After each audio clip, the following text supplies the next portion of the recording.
டேய் விஷாலு, நீ உன்னோட கேமை மட்டும் கெடுக்காமல் அடுத்தவங்க கேமையும் கெடுத்துருக்கேடா அப்படின்ற மாதிரி தான் இருக்குது. So welcome to money use. இந்த வீடியோவில் என்ன பார்க்க போகிறோம்னு பார்த்தீங்கன்னா, விஷால் வந்துட்டு அவர் ஒரு சில விஷயங்கள் உள்ளே பண்ணார் இல்லையா, அந்த விஷயங்கள் வெளியே எவ்வளோ பெரிய இதாக மாறி இருக்குது அப்படின்றத பற்றி தான் நம்ம பார்க்க போகிறோம். ஸோ வீடியோவில் போகிறதுக்கு முன்னாடி மறக்காம வீடியோக்கு ஒரு லைக் பண்ணிக்கோங்க, சப்ஸ்கிரைப் பண்ணிக்கோங்க.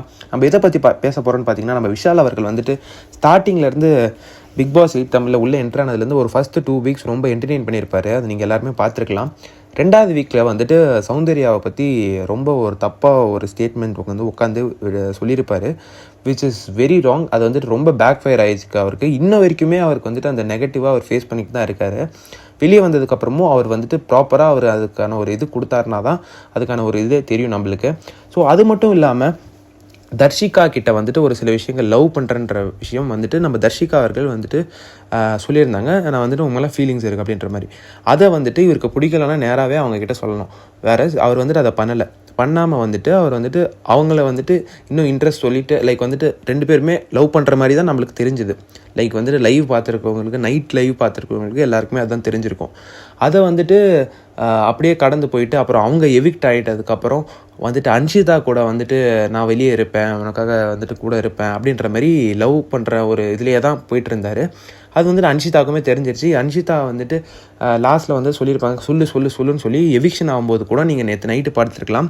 அவங்க எவிக்ட் ஆகும்போது கூட வந்துட்டு என்ன மேட்ரு, என்ன விஷயம் அப்படின்ற மாதிரி நம்ம வந்துட்டு விஷால் வந்துட்டு அன்ஷிதா கிட்டே கேட்டிருக்கிறத நம்மளால் பார்க்க முடிஞ்சிருக்கும். அது என்ன மேட்ருன்னு பார்த்தீங்கன்னா வந்துட்டு லவ் பண்ணுறியா அப்படின்ற விஷயத்த வந்துட்டு இவர் வந்துட்டு அங்கேருந்து கன்ஃபார்ம் பண்ணிக்கிறார் அன்ஷிதா கிட்டேருந்து. அன்ஷிதா சொல்லியிருப்பாங்க, நாம் வந்துட்டு அந்த காதில் வந்துட்டு விஷால் காதில் ஒன்று சொல்லியிருப்பாங்க. அது வந்துட்டு என்னன்னு சொல்லி நம்மளுக்கு தெரியாது. நீங்கள் எல்லாருமே நான் பார்த்த வரைக்கும் என்னோட ஒப்பீனியனில் அது வந்துட்டு அவங்க வந்துட்டு அருணாவை சொன்னாங்களா இல்லை யாரை சொன்னாங்கன்னு சொல்லி நம்மளுக்கு தெரியல. அதை வந்துட்டு பார்க்கும்போது இப்போது அன்ஷிதா கிட்ட வந்துட்டு வெளியே வா, நம்ம பார்த்துக்கலாம், நான் கண்டிப்பாக உனக்கு நிற்பேன் அப்படின்றத தர்ஷிகா கிட்டேயும் சொல்கிறாப்புல, அன்ஷிதா கிட்டேயும் சொல்கிறாப்புல. ஏன்டா எல்லாருக்கிட்டையும் சொல்லிவிடா அப்படின்ற மாதிரி தான் இருக்குது. ஸோ இப்போ வந்துட்டு அவர் வந்துட்டு அந்த சௌந்தர்யா மேட்ரு லைக் வந்துட்டு சௌந்தர்யா வந்துட்டு தப்பாக டேர்ம் பண்ணி பிராண்ட் பண்ணார் இல்லையா. ஸோ அந்த இடத்துலேருந்து இப்போது சௌந்தர்யா கூட இஸ் ட்ராவலிங் வந்துட்டு ஃப்ரெண்டாக இருக்கிற மாதிரி அவர் வந்துட்டு இப்போது பண்ணிகிட்டு இருக்காரு. ஸோ வெளியே வந்துட்டு நிறைய கான்ட்ரவர்சிஸ் அவர் மேலே வந்துட்டு தான் இருக்குது. ஆல்ரெடி வந்துட்டு நிறைய பேருன்றது தீப்தி சுனைனான்னு சொல்லி ஒருத்தவங்க வந்துட்டு இருக்காங்க. லைக் வந்துட்டு ஷீ இஸ் ஆக்ட்ரஸ். அவங்க மேலே ஒரு கான்ட்ரவர்சிஸ் அவங்க கூடயும் சொல்லி ஒரு ரூமர்ஸும் வந்துட்டுருக்கு. வந்துட்டு அவங்க 2 பேரும் லவ்வர்ஸாக இருக்காங்க, லைக் வந்துட்டு டேட் பண்ணுறாங்க அப்படின்ற மாதிரிலாம் வந்துட்டு ஒரு ரூமர்ஸ்ன்றது போயிட்டுருக்கு.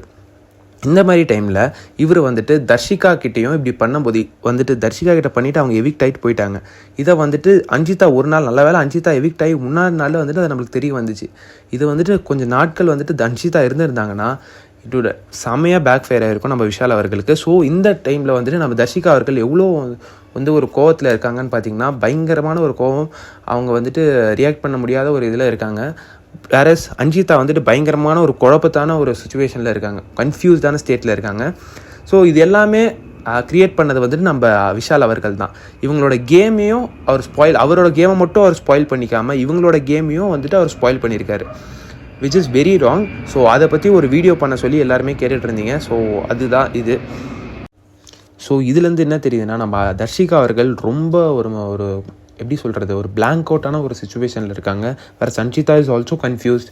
ஸோ இவர் வெளியே வந்ததுக்கப்புறம் தான் நம்ம எதாக இருந்தாலும் அவர்கிட்டேருந்து ஒரு பதில்ன்றது நம்மளுக்கு வரும். ஸோ அதனால் நம்ம வந்துட்டு இன்டர்வியூஸ் மூலிமா தெரிஞ்சுக்கலாம், அவர்கிட்ட நம்ம கொஷின்ஸ் கேட்டும் நம்ம தெரிஞ்சுக்கலாம். இது வந்துட்டு அவருக்கு பயங்கரமான ஒரு பேக் ஃபயர். அவர் ஸ்டார்டிங் ஆஃப் த வீக்கில் சௌந்தர்யா விஷயத்தில் அவர் ஆரம்பித்ததுலேருந்து அவருக்கு இன்னுமே அது நெகட்டிவாக தான் போயிட்டுருக்கு. ஸோ இதை பற்றி நீங்கள் என்ன நினைக்கிறீங்கன்றதை மறக்காமல் கமெண்ட் செக்ஷனில் கமெண்ட் பண்ணுங்கள். இதை பற்றி நிறைய பேர் வந்துட்டு என்னை கேட்டிங்க பண்ண சொல்லி இந்த வீடியோ. ஸோ அதுக்கு தான் இந்த வீடியோ. ஸோ வீடியோ பிடிச்சிருந்தால் மறக்காமல் ஒரு லைக் பண்ணிக்கோங்க. இதை பற்றி என்ன நினைக்கிறீங்கன்றதை மறக்காமல் கமெண்ட் செக்ஷனில் சொல்லுங்கள். அடுத்த வீடியோவில் சந்திக்கிறேன் கைஸ். நன்றி.